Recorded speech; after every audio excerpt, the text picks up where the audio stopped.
Cet été encore, Albert et Charles de Monaco se rendront à Roccagel, le havre de paix des Grimaldi depuis 1957.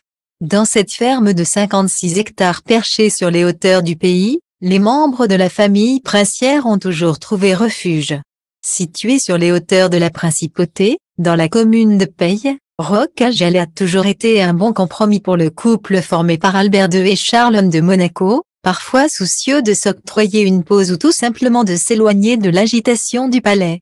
C'est d'ailleurs dans ce cadre idyllique qu'en mars 2022, la princesse sud-africaine s'était réfugiée pour poursuivre sereinement sa convalescence. Cet été, ils s'y rendront très sûrement, comme c'est l'habitude de la famille Grimaldi depuis qu'elle en est devenue l'heureuse propriétaire, il y a 67 ans. Ce joyau niché en plein cœur de la nature a été rénové par le prince Albert II de Monaco et son épouse Charlotte en 2015. Pendant des années, ce domaine a permis aux membres de la famille princière monégasque de se protéger des regards indiscrets. Seule la caméra de Grace Kelly a pénétré, c'est dire. Tenant lui aussi à son intimité, le prince régnier y a même fait planter des peupliers tout autour de la propriété, dressés comme des remparts, comme le soulignait Vanity Fair en septembre 2020. Roccagel est un Éden de 56 hectares, où l'on cultive bio, où pèse paisiblement une douzaine de vaches de Jersey et où picorent quelques 200 poules rousses. C'est en raison de sa position, en retrait des mondanités monégasques et des intrigues de palais, que Régnier y est gras sur le coup de foudre pour cette ferme provençale en 1957, un an après leur mariage. Il faut en effet rouler pendant 20 minutes et grimper jusqu'à 760 mètres d'altitude pour accéder à ce havre de paix. Il faut également passer un portail. Dès leur acquisition de la propriété perdue au milieu de la garrigue, Régnier et Grace prirent soin de planter des arbres, saules, peupliers, ormes, pins walmis, comme des remparts.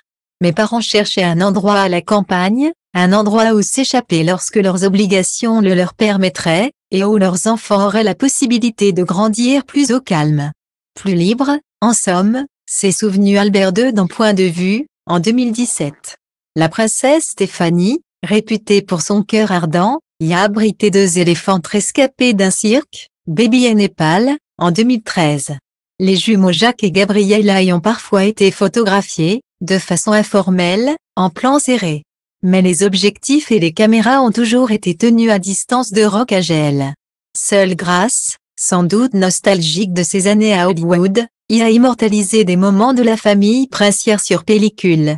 Si Régnier y a redessiné et entretenu les extérieurs de la propriété, allant jusqu'à couper les foins lui-même, son épouse, bien que passionnée de jardinage elle aussi, a davantage pris en charge la décoration intérieure.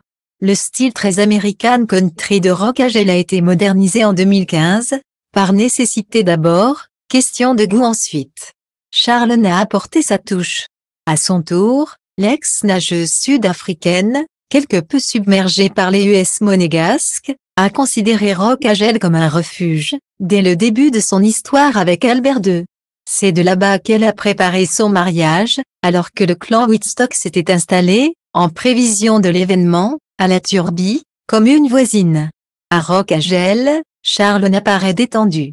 Elle joue au golf, nage dans une piscine turquoise, parcourt la presse internationale, relit son auteur favori Rudyard Kipling, jardine avec les jumeaux. Elle a parfois été aperçue en train de prendre un café dans un bar de la Turbie. Quand ils séjournent à Roccagel, la princesse et Albert II aiment aussi dîner en tête-à-tête dans un restaurant des alentours. Charlotte se met sinon au fourneau et cuisine des plats végétariens. Des plaisirs simples quasi impossibles dans la principauté, où ses moindres faits et gestes sont scrutés.